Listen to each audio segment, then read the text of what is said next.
thank you for moving on this issue. I think it's definitely about time.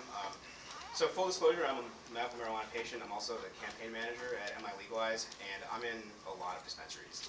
A lot. Not as many as Steve Green here, but you know, I'm doing my part, right? And I just really wanted to urge you to, when you're thinking about this, you know, I won't beat a dead horse here, but I'll echo a lot of the things that people are saying here. There's some dispensaries in Lansing that are wonderful, and there's some dispensaries that I probably wouldn't want my wife to walk into, you know.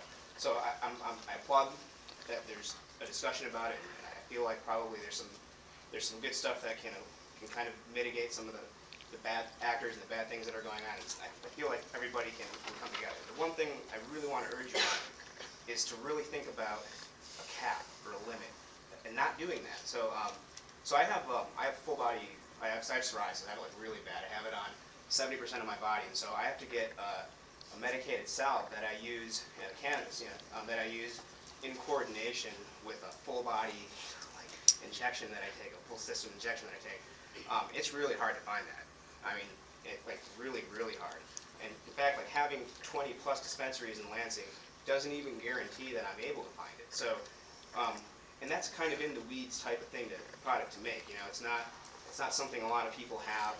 It's not something a lot of people are using cannabis for, like predominantly. So it's, you know, when you limit the market like this, it kind of makes it so that the people that are in the market, they're just going to do the things that are at the best price points, at the best yields. Like, it's still a medicine, but you have to understand, like, it's still kind of a business, right?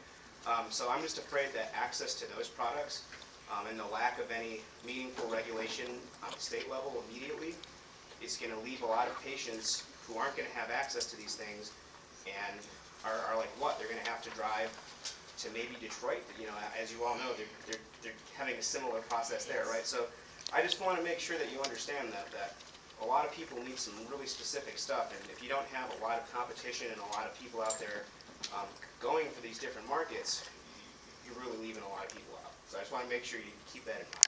Okay, thank you.